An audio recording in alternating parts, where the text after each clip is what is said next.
오늘은 진정한 생명 예수 그리스도라는 제목으로 하나님의 말씀을 나누기를 원합니다. 오늘은 함께 나눌 핵심적인 내용을 먼저 함께 말씀을 드리고 그리고 계속 살펴보기를 원합니다. 오늘 함께 나눌 내용은 이것입니다. 오늘 본문에 나타난 예수님은 어떤 분이십니까? 바로 예수님은 우리에게 생명을 주시는 분임을 성경이 말씀하고 있습니다. 오늘날에는 먹을 것이 넘쳐나는 시대이기 때문에 이 떡 또는 빵이라고 하면 우리가 먹을 것 중에 하나 이렇게 생각을 하게 됩니다. 그렇지만 AD 1세기에는 상황이 완전히 달랐습니다. 먹고 마시는 것이 너무나 부족했던 시대였기 때문에 이 AD 1세기 사람들에게 곧 빵은 생존과 직결되는 문제였습니다. 살기 위해서는 먹어야 하고 그리고 생명을 계속해서 유지하기 위해서는 날마다 먹어야 됩니다. 그렇기 때문에 이 빵은 우리의 먹고 사는 문제와도 우리의 일상생활과도 아주 밀접하게 연결되어 있습니다. 요한복음은 일정한 패턴을 가지고 있습니다. 예수님께서 표적을 보여주시면 항상 그 뒤에 예수님께서 설교하시는 내용이 따라다닙니다. 그래서 어떤 사건이 일어나면 그 사건을 설명해 주시는 예수님의 이 설명을 통해서 앞에 나온 이 표적을 이해하는 데 도움을 받기도 합니다. 그리고 반대로 이 앞에 있는 표적이 예수님의 설교를 도와주는 역할을 하기도 합니다.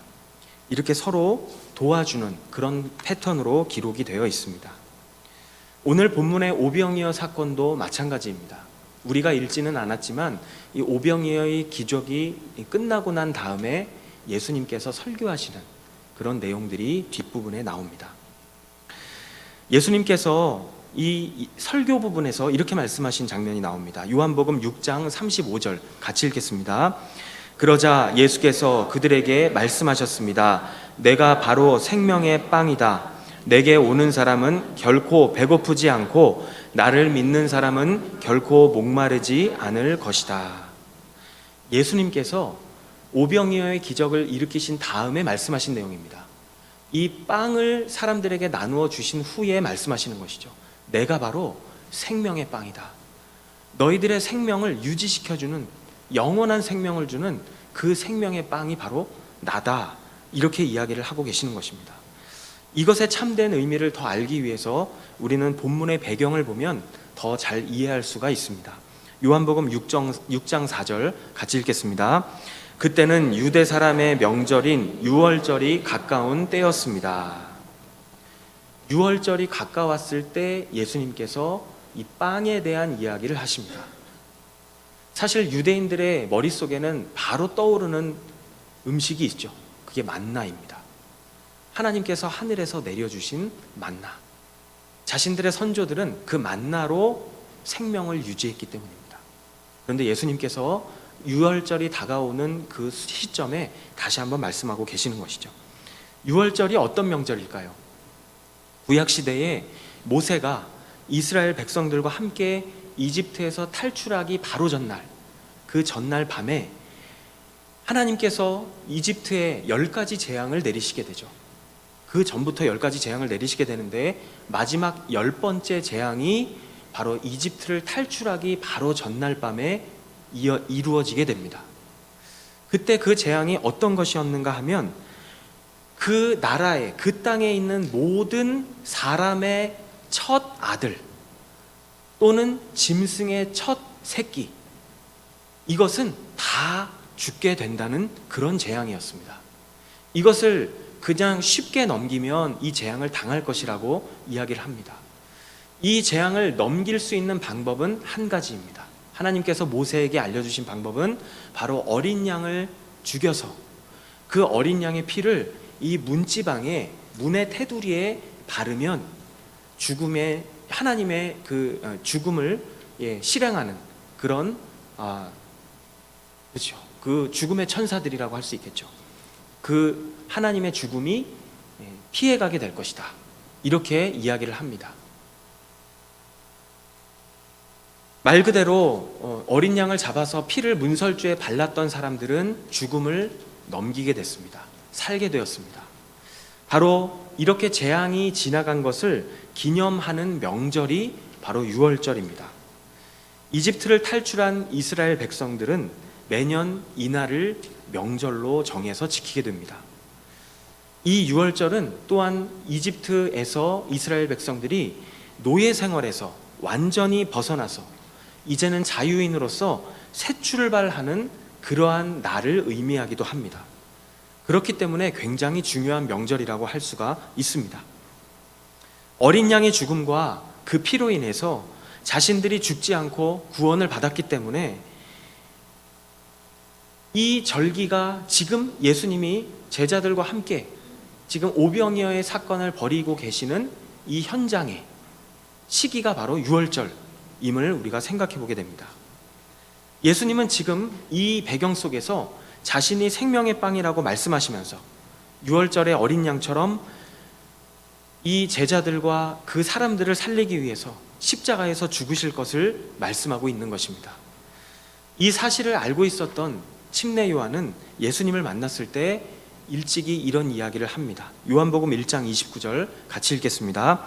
다음 날 요한은 예수께서 자기에게 다가오시는 것을 보고 말했습니다. 보시오, 세상 죄를 지고 가시는 하나님의 어린 양이십니다. 예수님에게 이렇게 얘기하죠. 세상 죄를 지고 가는 하나님의 어린 양이다. 실제로 예수님은 유월절이 되었을 때 유월절 어린 양처럼 십자가에 달려서 돌아가셨습니다. 바로 이 일을 위해서 예수님께서 세상에 오신 것입니다. 내가 하나님 앞에 받아야 될 모든 죄값을 예수님이 나 대신 짊어지시고 또 십자가 위에서 나를 대신해서 죽으셨다는 것을 믿고 받아들이는 사람은 내가 죽어서도 죄 때문에 맞이하게 될 영원한 죽음을 피할 수 있을 뿐만 아니라 이 땅에 살아있을 때에도 예수님이 주시는 영원한 생명을 경험할 수가 있다는 것입니다. 이러한 사실을 경험하게 해준 사건이 바로 오늘 본문의 오병이어의 사건인 것입니다. 이 오병이어의 기적은 4개의 복음서에 모두 기록이 되어 있습니다. 오늘 본문에 보면 예수님이 어느새 굉장한 유명 인사가 되어 있으신 것을 알 수가 있습니다. 요한복음만 해도 지금까지의 내용을 보면 가나의 혼인잔치에서 물로 포도주를 만드셨습니다. 그리고 당시에 사람들이 다 알고 있었던 유명한 선지자였던 요한이 예수님은 흥해야 하고 자신은 망해야 된다, 이렇게 사람들에게 이야기를 했습니다. 요한과 요한의 제자들에게도 그렇게 관심을 받을 정도로 예수님은 그런 인물이셨습니다. 그리고 또 있다가 얼마 안 되어 우물가에서 만난 여인을 통해서 사마리아 지역에 있었던 많은 사람들이 예수님을 만나서 예수님의 말씀을 듣고 예수님을 믿게 되었습니다. 그리고 왕의 신하의 아들을 고쳐주시면서 왕의 신하와 또 온 집안 사람들이 예수님을 믿게 되었습니다. 그리고 베데스다 연못에 있는 38년 된 병자를 예수님께서 고쳐주시면서 그로 인해서 유대 종교 지도자들에게까지도 예수님에 대한 소문이 다 퍼졌습니다. 그리고 오늘 본문 6장 2절에 보면 예수님께서 갈릴리에서도 이 많은 병자들을 고쳐주셨다고 성경이 말씀합니다. 그리고 이런 예수님에 대한 이야기를 많이 듣고 또 예수님을 실제로 보면서 그 예수님의 표적을 체험한 사람들이 예수님을 따라다니기 시작한 것입니다. 예수님에 대한 소문이 굉장히 많은 지역에 퍼지면서 많은 사람들이 예수님이 가시는 곳마다 따라다니게 됩니다. 특히 마가복음에 보면 이 수많은 사람들이 예수님이 가시는 목적지에 먼저 도착해서 예수님이 어디에 가실 것을 알고 먼저 도착해서 예수님을 기다리고 있었다고 그렇게 기록하고 있습니다. 그 정도로 예수님을 따라다니는 사람이 굉장히 많이 있었다는 것입니다. 오늘 본문의 장소인 이 디베랴 바다 건너편 장소에 도착하셨을 때에도 예수님을 보기 위해서 먼저 이 장소에 도착했던 많은 사람들이 있었습니다. 마가복음 6장 34절 같이 읽겠습니다. 예수께서 도착해 많은 사람들을 보시고 목자 없는 양들 같은 그들을 불쌍히 여겨 그들에게 여러 가지로 가르쳐주기 시작하셨습니다. 예수님이 이 마가의 기록에 보니까 예수님보다 먼저 도착한 그 많은 사람들을 보시면서 목자 없는 양같이 여기셨다고 이야기합니다. 불쌍히 여겼다고 말씀합니다. 예수님이 이 불쌍한 마음이 드셔서 이 사람들에게 여러 가지를 가르쳐 주기 시작하셨습니다. 그리고 날이 저물기 시작했습니다. 날이 저물자 이제 사람들이 배가 고프겠죠. 예수님의 제자들이 예수님에게 찾아와서 이렇게 이야기를 합니다. 예수님, 여기는 빈 들일 데다가 시간도 많이 늦었습니다. 이제 사람들을 좀 보내서 가까운 마을이나 동네에 가서 각자 먹을 것을 좀 사 먹게 하시는 것이 어떠신지요? 이렇게 이야기를 합니다. 이때 모인 인원이 몇 명인가 봤더니 남자만 5,000명이라고 말합니다. 작은 숫자가 아니죠. 그런데 거의 대부분의 학자들이 여자와 아이들까지 합치면 2만 명은 좋게 되는 인원이었을 것이라고 이야기를 합니다. 그런 사람들이 지금 들판에 모여 있는 것입니다. 그런 상황에서 예수님의 반응을 보겠습니다. 요한복음 6장 5절과 6절 같이 읽겠습니다. 예수께서 눈을 들어 많은 사람이 자기에게로 몰려오는 것을 보시고 빌립에게 말씀하셨습니다. 우리가 어디에서 빵을 사서 이 사람들을 먹이겠느냐? 예수께서는 빌립이 어떻게 하나 보시려고 이렇게 질문하신 것일 뿐 사실 자기가 하실 일을 미리 알고 계셨습니다. 이 5절에 보니까 눈을 들어서 보셨다고 말씀합니다. 눈을 들어보셨다. 이 표현은 그냥 들어간 표현이 아니라 4장에 우물가에 있는 여인을 만난 후에 예수님께서 말씀하신 장면이 있습니다. 제자들에게 전도의 긴급성을 이야기하면서 지금은 너희들이 눈을 들어서 들판을 보아라. 이제 때가 찼고 추수할 때가 이르렀다. 이렇게 말씀하실 때 눈을 들어 들판을 보아라 라고 말씀하실 때 사용했던 그 표현인 것입니다. 예수님은 지금도 이 많은 무리들을 바라보고 계시는데 어떠한 마음으로 바라보고 계십니까? 바로 추수해야 될 영혼들로 바라보고 계시다는 것입니다. 복음을 들어야 할 대상으로 생각하고 계시다는 것입니다. 예수님께서 이 땅에 하신 모든 일들은 결국 영혼 구원을 위한 목적을 가지고 이루어졌다는 것을 성경을 통해서 확실하게 알 수가 있습니다. 그래서 6절에 보면 예수님이 왜 이 땅에 오셨는지를 이 사람들에게 알려주고자 표적을 준비하고 계셨다는 것을 알 수가 있습니다. 그래서 6절이 이렇게 말하는 것이죠. 자기가 하실 일을 이미 알고 계셨다. 미리 알고 계셨다. 이렇게 말씀하고 있는 것입니다. 사실 예수님은 하나님이시기 때문에 혼자서도 충분히 기적을 일으키실 수 있는 분이십니다. 그런데 예수님께서 함께 있던 제자들에게 가르쳐 주기를 원하셨습니다. 하나님께서 하나님의 일을 하실 때 하나님의 일이 어떻게 이루어져 가는지를 제자들에게 가르쳐 주기를 원하신 것입니다. 그래서 빌립에게 질문을 하십니다. 빌립이 이렇게 대답하죠. 요한복음 6장 7절 같이 읽겠습니다. 빌립이 예수께 대답했습니다. 한 사람당 조금씩만 먹는다고 해도 200데나리온어치의 빵으로도 모자랄 것입니다. 당시에 한 데나리온이 한 사람이 하루 종일 일해서 밟는 일당입니다. 그런데 많은 사람들이 모였기 때문에 빌립이 말합니다. 이 사람들이 아주 조금씩 먹는다고 해도 배부르게 먹는 게 아닙니다. 조금씩 먹는다고 해도 200데나리온은 들 겁니다. 영어 성경에 보니까 6개월치 이상의 봉급이 필요합니다. 이렇게 이야기를 합니다. 사실 이것이 누구나 생각할 수 있는 지극히 상식적인 생각일 것입니다. 성경은 우리의 상식을 무시하지 않습니다. 그렇다면 빌립의 모습을 통해서 성경이 말하고자 하는 것이 무엇일까요? 그것은 상식은 있는데 믿음이 없는 모습을 이야기하고 있는 것입니다. 지금까지 제자들을 생각해 봅니다. 제자들은 예수님과 함께 다니면서 수많은 기적들을 보고 예수님이 어떤 분이신지를 충분히 경험했음에도 불구하고 여전히 예수님을 눈앞에 두고도 그분이 어떤 분이신지를 모르고 있는 것입니다. 다른 복음서에 보니까 예수님은 빵이 얼마나 있는지를 제자들에게 알아보라고 그렇게 말씀하십니다.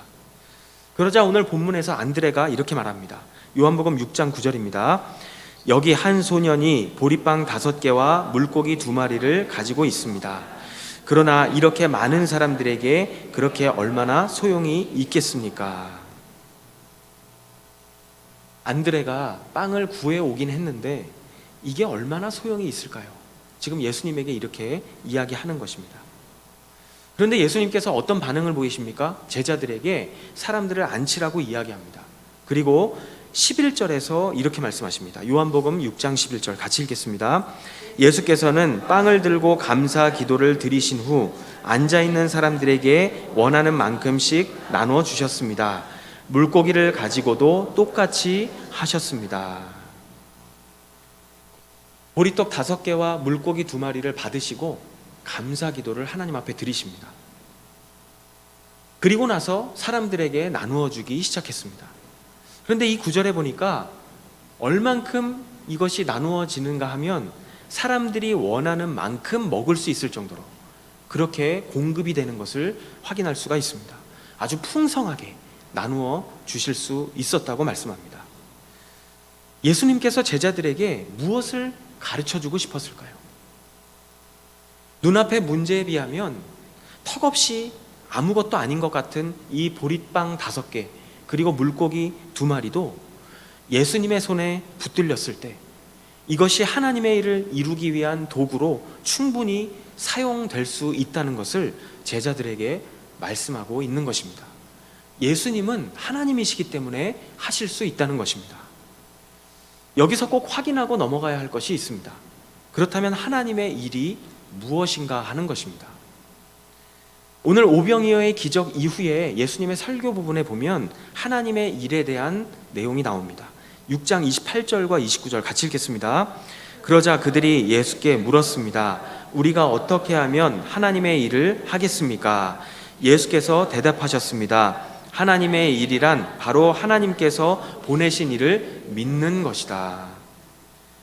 아주 명확하게 말씀하시죠. 하나님의 일은 하나님께서 보내신 이 바로 예수님이죠. 예수님을 믿는 것, 예수님을 믿게 하는 것이 하나님의 일이다. 이렇게 말씀하십니다. 이 말씀의 근거에서 이야기를 한다면 사람들이 예수님을 믿게 하는 그 일을 하는 것, 그것이 하나님의 일을 하는 것이라는 것을 알 수가 있습니다. 많은 사람들이 이런 질문을 합니다. 저는 하나님의 일을 할 만큼 사실 가진 것이 없습니다. 그리고 능력도 없습니다. 그런데 사랑하는 여러분, 오늘 우리는 이 시간에 스스로에게 반드시 질문을 한번 해볼 필요가 있습니다. 내 자신이 하나님의 일을 할 만큼 가진 것도 없고 만약에 능력도 없다고 하는 그 생각 속에는 하나님의 일과 나의 일을 이미 분리시켜 놓고 있다는 것을, 마음속에 내가 그렇게 분리시켜 놓고 있다는 것을 의미하기 때문입니다. 그래서 우리는 스스로에게 질문해 봐야 합니다. 우리 그리스도인들에게 나의 일이라는 것이 있을까요?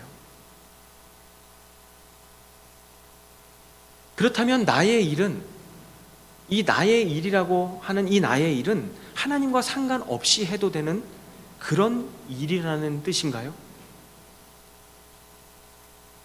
우리 크리스천들에게 하나님과 상관없이 해도 되는 그런 영역이 존재한다는 말입니까? 갈라디아서 2장 20절 우리 같이 읽겠습니다.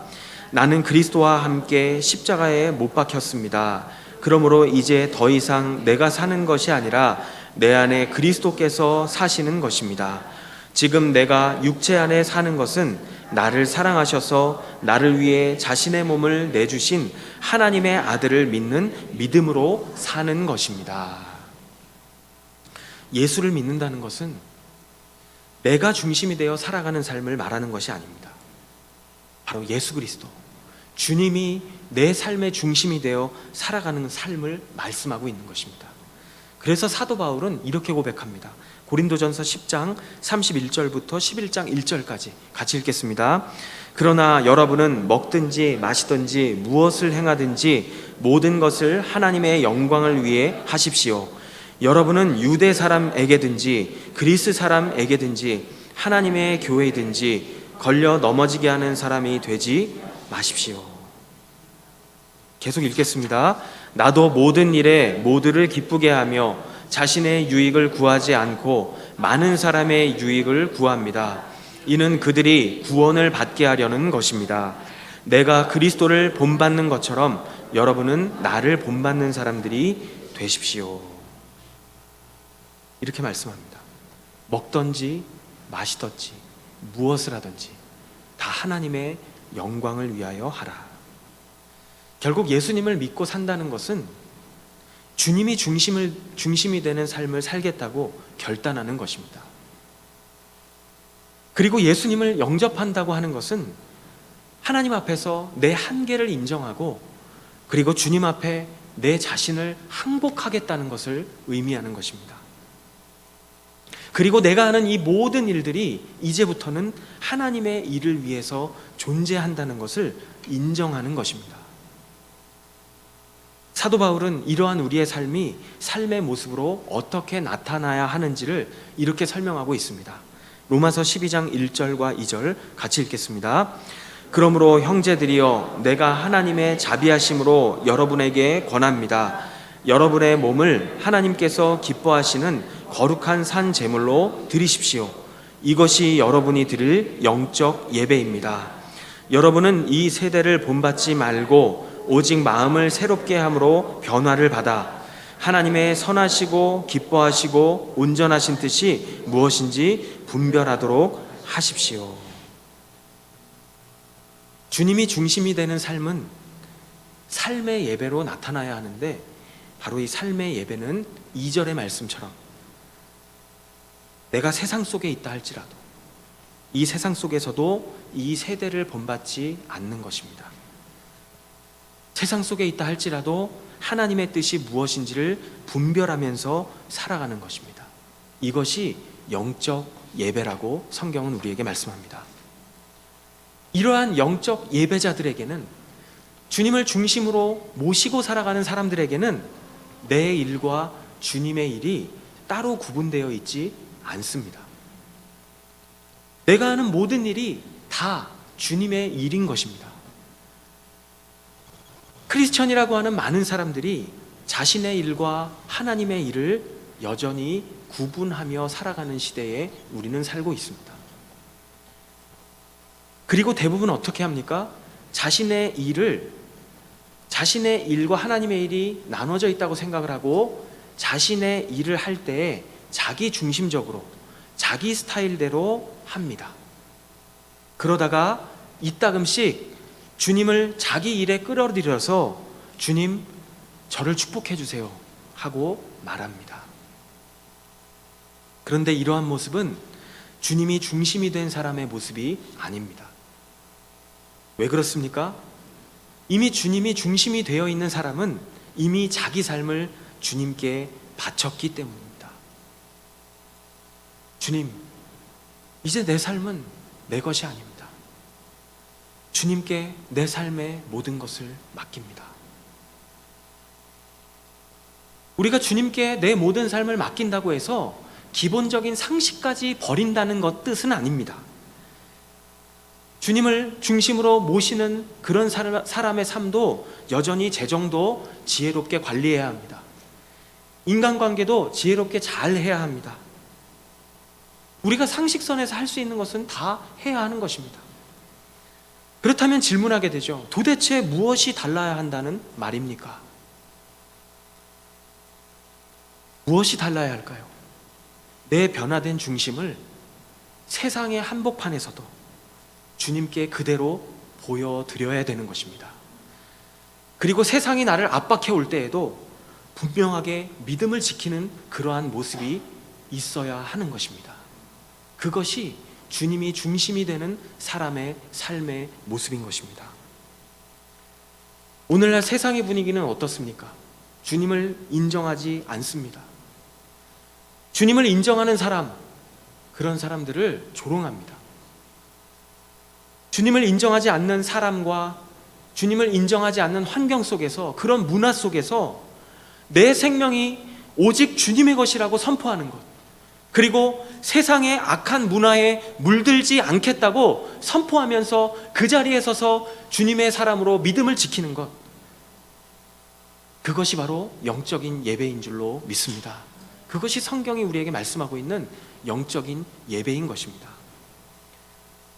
그러한 사람이 주님 앞에 나아가서 자신의 한계를 인정하고, 주님, 저는 이 거대한 문제 앞에서 제가 가진 것은 보리떡 5개, 물고기 2마리밖에 없습니다. 제가 할 수 있는 것은 고작 이거밖에 없습니다. 내가 가진 능력과 내가 가진 것들을 이런 거대한 삶의 상황 앞에서 주님께 내어드릴 때, 그때 주님께서 그것을 보시고 하나님께서 하나님의 일을 위해서 역사하시는 것, 그것이 바로 오늘 말씀이 우리에게 주시는 메시지인 것입니다. 우리의 능력이 아무리 작고 보잘것없다 할지라도 하나님의 일을 위해서 우리의 삶을 하나님께 드릴 때, 하나님께서는 그 작은 능력을 가지고 하나님의 일을 이루어 가십니다. 우리의 삶에서 이러한 하나님의 역사를 경험하는 귀하고 복된 우리의 삶이 되기를 주님의 이름으로 축복합니다. 기도하시겠습니다.